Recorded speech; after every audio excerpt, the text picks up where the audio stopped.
స్వామివారి పాదాల చెంత రక్షింపబడ్డ గౌరవ ముఖ్యమంత్రి నారా చంద్రబాబు గారు కానీ చాలా జాగ్రత్తగా అప్రమత్తతోనే మాట్లాడుతాం, చాలా జాగ్రత్తగా మాట్లాడతాం. ఎన్డీఏ సమావేశంలో మా అందరినీ ఉద్దేశించి మేమందరం కూర్చొని మాట్లాడే సమయంలో NDDM national dairy development board ఈ రిపోర్టు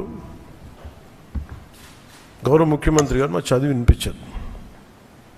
3 రిపోర్ట్స్లో ఒక దాంట్లో వెజిటబుల్ ఆయిల్స్, నెయ్యి లేదు ఇందులో, అంటే ఏ స్థాయికి వీళ్ళు చేశారని చెప్తూ దాంట్లో ఒక రిపోర్ట్లో ఫిష్ ఆయిల్ ఉందనేది, ఇంకో దాంట్లో బీఫ్ టాలో ఉందనేది,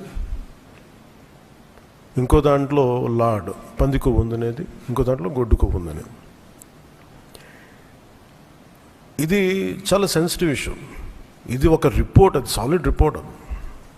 ఇది మాట్లాడేటప్పుడు మేము ఆలోచించుకొని మాట్లాడి నేను కూడా దాన్ని ముందుకు తీసుకెళ్ళినప్పుడు పర్యవసానాలన్నీ ఆలోచించి, కానీ నేను కూడా అనుకుని ఇది చెప్పాలా లేదా.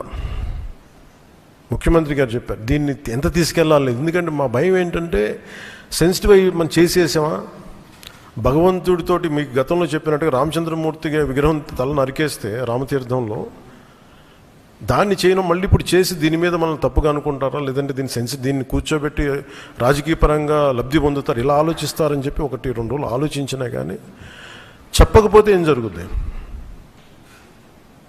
రేపొద్దున మీ అందరికీ తెలిసి కూడా మీరు ఎందుకు మాట్లాడలేదు, అదొక ప్రశ్న ఉంటుంది. అందుకని దాన్ని మాట్లాడాల్సి వచ్చింది. ఎందుకంటే ఆల్రెడీ మేము గవర్నమెంట్ ఫామ్ అయ్యాం, 5 years మేమే ప్రభుత్వంలో ఉంటాం. ఇది లాస్ట్ 6 నెలల్లో ఏదైనా ఉందంటే ఒక మేము ఇలాంటి ఏదైనా చేసాం ఒక అర్థం ఉంటుంది. వచ్చిన 2 నెలలు మాకు ఏం అవసరం ఉంది, 5 years ఈ ప్రభుత్వమే ఉంటుంది. ప్రజలు ఎన్నుకున్నారు. ఇది తీసుకెళ్ళకపోతే తప్పు అవుద్ది. ఎందుకంటే మా బేసిక్గా అందరం ప్రతి మతాన్ని గౌరవించే సంస్కృతి ఇది. ఈ దేశంలో హైందవ సంస్కృతి లేకపోతే మిగతా సంస్కృతులు లేవు. అలాంటి హైందవ సంస్కృతి మీద ఇంత అపవిత్రం జరిగినప్పుడు వీళ్ళు రిపీటెడ్గా చేస్తున్నప్పుడు ఇది చెప్పాలా లేదా అని కూర్చొని చాలా తర్జనలు పడి నాకు పర్సనల్గా గిల్ట్ ఉండి, అరే మనం ఇంత కళ్ళ ముందు ఇంత రిపోర్ట్ మాట్లాడకపోవటం అని చెప్పి చేసిన తర్వాత దాని తద్వారా మీ అంశాలు తెలుసు. అది సుప్రీంకోర్టు దాకా వెళ్ళింది. కొంతమంది మీరు ఇట్లా అన్నారు, లార్జ్కి లబ్ధన్నారు, మాకేం పోతే 5 సంవత్సరాలు మేమే ఉంటాం, మాకు ఆ భయాలు లేవు. కానీ దీన్ని కరెక్ట్ చేయకపోతే ఎందుకు మాకు ఉంది అంటే దీనికి నేపథ్యం అసలు వీళ్ళని మీరు ఎగ్జామిన్ చేయాలి. ఈ సమావేశం ద్వారా ప్రజలందరూ కూడా మేము ఏం ఎగ్జామిన్ చేస్తున్నామంటే వీళ్ళు ఎలాంటి పరంపర నుంచి వచ్చారు, వారసత్వం ఏంటి వీళ్ళకి. వీళ్ళు భగవంతుడి మీద పగబట్టారు. వీళ్ళు 7 కొండల స్వామి మీద పగ ఉంది. అది ఈరోజు పగ కాదు, ఏం పగో నాకు అర్థం కాదు. అది 7 కొండలు అంటాం. 7 కొండలు ఎందుకు, నీకు 2 కొండలు చాలు. భగవంతుడి మీద పగ ఏంటి ఎవరికైనా?